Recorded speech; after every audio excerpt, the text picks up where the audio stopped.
In this presentation, we're going to make an R script that reads a data file and makes a pie chart from it. We are also going to look at what setting the working directory does.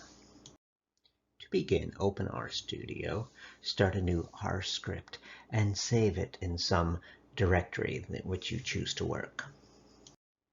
Next, we're going to find the script that was just saved and find its properties. So on a Windows machine, right-click and find its location, copy that so that we can paste it into our program when needed. Here we are using the setwd method and giving it an argument that is the path that we had just copied. And then we may change the backslashes into forward slashes. setwd means set the working directory. So we're establishing the location in which the script and anything related to the script, files it's going to use to be read in, files it might create, are all going to be located. So we're going to get our data file, in this case endangered species.csv, a comma separated values file, and put it in the same location as the script. Here we're using the read.csv method. It takes 3 arguments. The first, we put in the name of the file, endangered species.csv. The second argument tells us that that file has headers. So that's not, the first line is not data, but the headers for the data. So header equals true. And the third argument is that the separator, also known as a delimiter, is a comma, hence comma separated values. The read.csv method creates from that data a data frame, and we are calling that data frame or assigning that information to a data frame called endanger.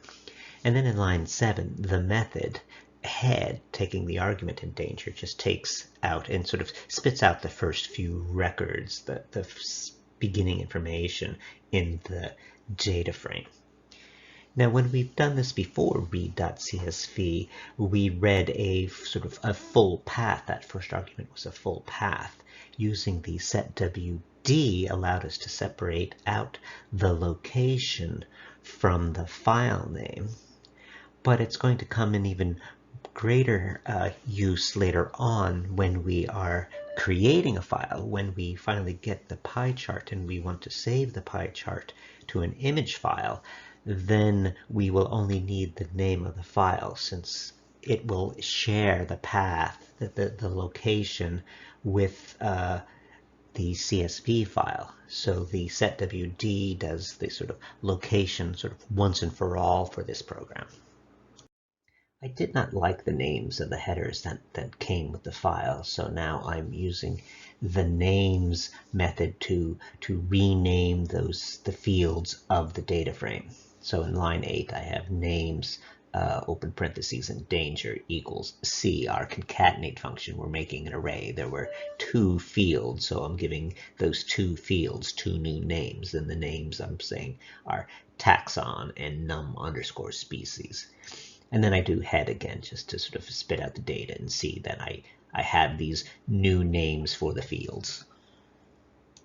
In line 11, we are using the method pie and giving it an argument of endanger $num_species. So the main thing that we're going to make a pie chart of is the num_species data found in the endanger data frame. So a pie chart is going to work with percentages, sort of turn our numbers into percentages so we can see sort of which class of animal has more endangered species. But this pie chart is not very informative to us, so we need to provide more arguments. So we'll sort of add arguments one by one and explaining what each does as we go.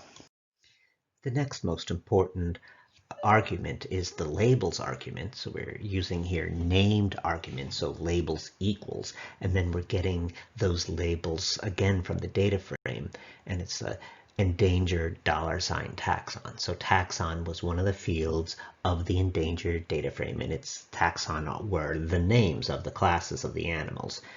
Now, always take note that when you add an argument, you need to add a comma before it to have So now we have two arguments separated by 1 comma. So here we are adding a third argument to the pie method. This is the main argument, and so main equals, and then you give the graph a title. And again, there are 3 arguments, and they should be separated by 2 commas. Now we have added some comments after those hashtags to sort of describe what each comment is doing and make sure that the comma is before the comment, because you don't want the comma, which is necessary, to be commented out. And the color sort of helps us. We can see that the commas, the 2 commas we have, are black, whereas if they were part of the comment, they would be green. So here we are adding a 4th argument, the call argument. And so the call is here for color. And so we have call equals rainbow parentheses 10. And this is giving us 10 colors from the spectrum, from the rainbow distribution, sort of bright colors.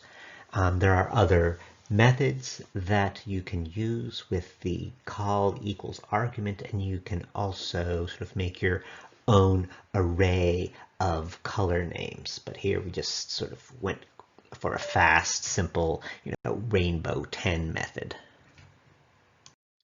The 5th argument that we're going to add, and in this case our last argument, is CEX, and we have CEX equals 0.75, and this reduced the size of the font in the labels, and it reduced it to 75% of its original amount.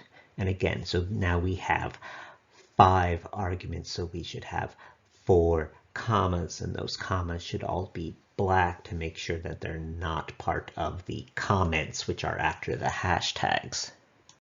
Our final addition to this little program is to add a PNG method before we make the pie chart. That's on line 11 now, and a dev.off, open close parenthesis, on line 20.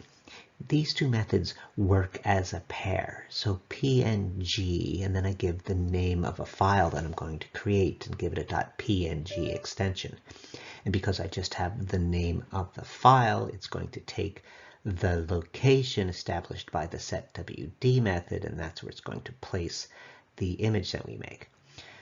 But in line 11, PNG says I'm going to do everything that's after is going to be sent to a PNG file. I'm making a chart, which is a picture, so I'm going to make a PNG file, which is a kind of image file, and it's going to be an image file of the pie chart. And then when I'm done making the pie chart, I use the dev.off method to say that I am done creating this file, and then you can sort of finish off and create the file and put it in the folder that was established by setwd.